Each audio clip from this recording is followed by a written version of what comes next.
last week, you've had two guys that you've played with a long time come back, Matt and Nolan. What have their contributions, especially tonight? What were their contributions to your win? A ton. I think everyone knows what Wieters is capable of. Especially with me.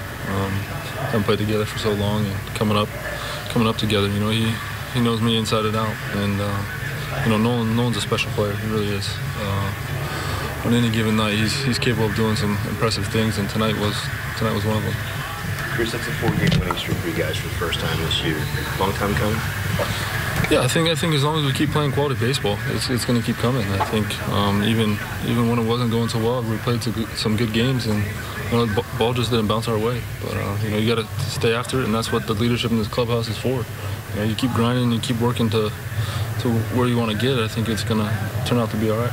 Does this set you up nicely for the Yankee series this weekend? I hope so. You never know.